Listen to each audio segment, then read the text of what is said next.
पानी पर पत्थर तैर गया, हमारी नाक कट गई और प्रजा छोड़कर जाने लगी। मंदोदरी, तब हमने पानी में सिर डालकर कहा, पत्थर तुझे राजा राम की सौगंध है, मेरी नाक बचाने के लिए तू पानी में बाहर आ जा।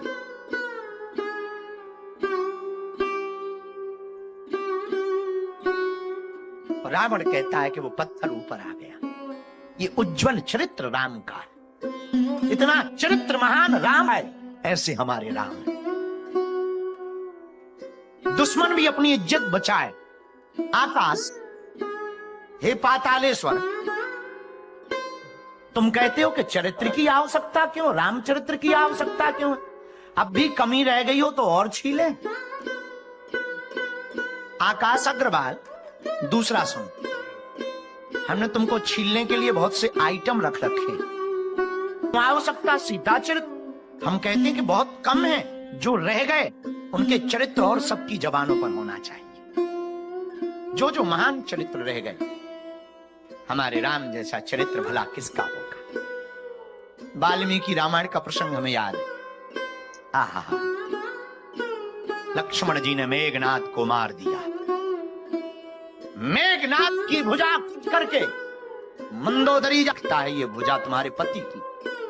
सुलोचना कहती है कि उंगलियां तो पति की, पर मुझे भरोसा नहीं, क्योंकि मैं सती हूं और मेरे पति को कोई जीत नहीं सकता। Not possible.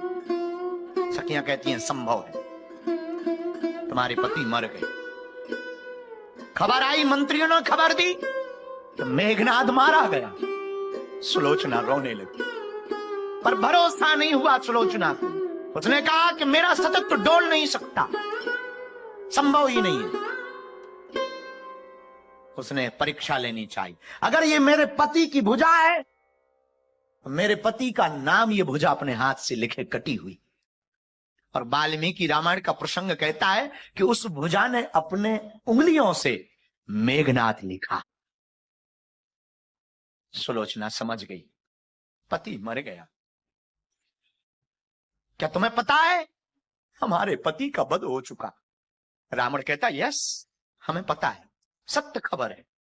सुलोचना कहती है पति तो मर ही गए, अब कम से कम अंतिम संस्कार के लिए आप जाकर के शव को तो ले आओ, मैं अंतिम संस्कार कर सकूं, अंतिम समय मुंह देख सकूं अपने पति का, ताकि मैं भी प्राणदाह कर सकूं, मैं भी मर सकूं। रावण कहता है बेटी वो उठ। सुलोचना रोने लगी। रोते रोते जब वो गिर पड़ी तो मंत्रियों ने रावण को कहा कि तुम्हारी मति मारी गई है क्या? तुम्हें खबर नहीं है कि तुम अपनी बहू को भेज रहे हो? और तुम्हें पता है किसके पास भेज रहे हो? उन्हीं राम के पास भेज रहे हो जिनकी पत्नी का हरण तुमने किया। कहीं अगर तुमने अपनी बहू को भेजा और तुमको हराने के चक्कर में तुम्हारी बहू को वो बंधक बना ले, रख ले कि तभी देंगे जब तुम सीता को छोड़ोगे, तब तुम सावधान। यही तो राम और रावण में अंतर है। अगर वो ऐसा करे तो फिर रावण में और राम में अंतर क्या? मुझे पता है राम कितने तेजवान है, मुझे पता है राम कितने मर्यादा पुरुषोत्तम है, मुझे पता है राम जैसा सहज सरल सलीका शीलवान दुनिया में कोई नहीं है। सच्चरित्रवान राजनीतिक गवान दुनिया में द्वितीय नास्ति। रावण कहता है